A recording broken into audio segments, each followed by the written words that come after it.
আমন্ত্রণ জানাচ্ছি প্রবাস কণ্ঠ রাতের বুলেটিনে পাওয়ার্ড বাই জেএনজি কার্গো। শুরুতেই জানিয়ে দেব আজকের প্রধান শিরোনামগুলো। মালয়েশিয়া মাই সেকেন্ড হোম ভিসার নতুন শর্তাবলী অনুমোদন শীঘ্রই ঘোষণা। ডিজেলের দাম বাড়ায় অস্থির মালয়েশিয়া নির্মাণ খাত, অসন্তোষ ঠিকাদারদের। এবং জনশক্তি রপ্তানি কমছে, বিদেশে ছোট হচ্ছে বাংলাদেশের শ্রমবাজার। দেখছিলেন শিরোনাম, এবার বিস্তারিত।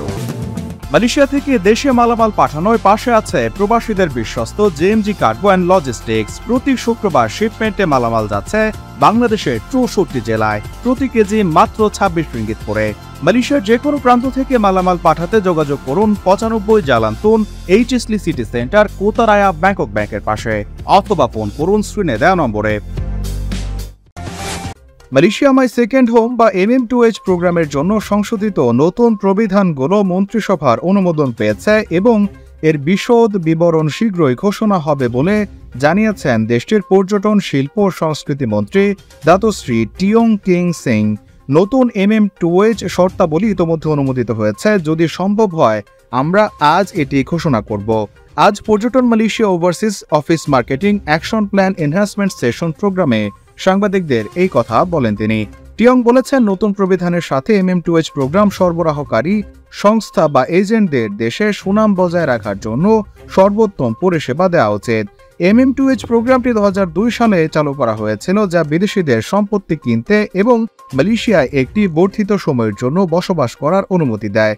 স্বরাষ্ট্র মন্ত্রণালয় এবং পর্যটন, শিল্প ও সংস্কৃতি মন্ত্রণালয়কে প্রোগ্রামটি ব্যাপকভাবে পর্যালোচনা এবং পুনর্মূল্যায়ন করার অনুমতি দেওয়ার জন্য আগস্ট 2020-এ এটি সাময়িকভাবে স্থগিত করা হয়েছিল। অক্টোবর 2021 থেকে ইমিগ্রেশন বিভাগ নতুন সমস্ত মালয়েশিয়া মাই সেকেন্ড হোম অ্যাপ্লিকেশনগুলো পরিচালনা করেছে, যার মধ্যে বিদ্যমান অ্যাপ্লিকেশন এবং লজিস্টিক প্রক্রিয়াকরণ সংক্রান্ত বিষয় রয়েছে।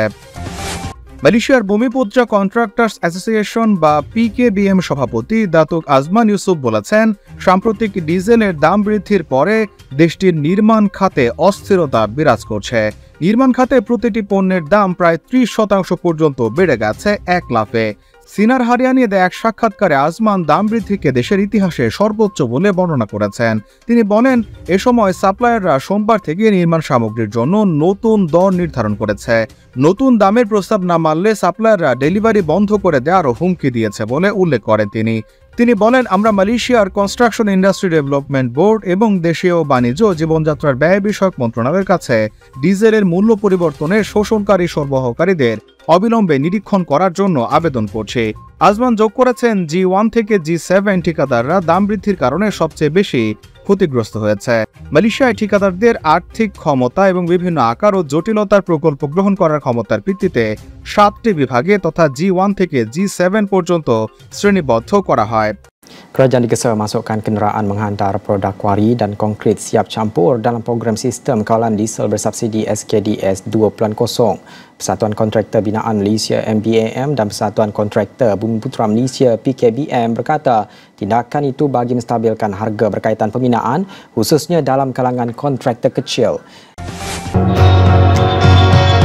প্রবাসীদের জন্য সাশ্রয়ী মূল্যে বিমান টিকিট মিলছে হাতের নাগালেই। কুয়ালালামপুরের প্রাণকেন্দ্র বুকিত বিনতাংয়ে আলো ছায়া ট্রাভেলস। আজই চলে আসুন 8 জালান আংসোকা, বুকিত বিনতাং, কুয়ালালামপুর, অথবা ফোন করুন স্ক্রিনে দেওয়া নম্বরে। আস্থা ও বিশ্বস্ততার মাধ্যমেই সেবা দেয় আমাদের লক্ষ্য। এই বিভাগগুলো কনস্ট্রাকশন ইন্ডাস্ট্রি ডেভেলপমেন্ট বোর্ড বা CIDB মালয়েশিয়া দ্বারা নির্ধারণ করা হয়েছে। তিনি সতর্ক করে জানিয়েছেন, নির্মাণ ব্যয় অনিবার্যভাবে বৃদ্ধি পাবে, যার ফলে প্রকল্পের সমাপ্তিতে দেরি হবে এবং ঠিকাদারদের জন্য আর্থিক ক্ষতির কারণ হবে এটি। এছাড়া অবকাঠামো প্রকল্পের জন্য ভারী যন্ত্রপাতি, খননকারী যন্ত্র এবং পেভারের মতো যন্ত্রপাতির ভাড়ার খরচও বেড়ে গেছে। তিনি আরও বলেন, বিল্ডিং এবং রাস্তার কাজের জন্য রেডিমেড কনক্রিট এবং অন্যান্য নির্মাণ সামগ্রী সহ কাঁচামালের দামও 30% বেড়েছে। বুধবার মালয়েশিয়ার যোগাযোগ মন্ত্রী ফাহমি ফাজলিল সরকার খুচরা ডিজেলের দাম ঘোষণার মাত্র 2 দিন পর দাম বাড়ানোর বিরুদ্ধে ব্যবসায়ীদের সতর্ক করেছিলেন। তিনি আশ্বস্ত করেছেন, কর্তৃপক্ষ পরিস্থিতি নিবিড়ভাবে পর্যবেক্ষণ করছে এবং ভর্তুকি যৌক্তিকীকরণ ড্রাইভ থেকে লাভের চেষ্টাকারী সংস্থাগুলোর বিরুদ্ধে দ্রুত ব্যবস্থা নেওয়ার হুমকিও দেন।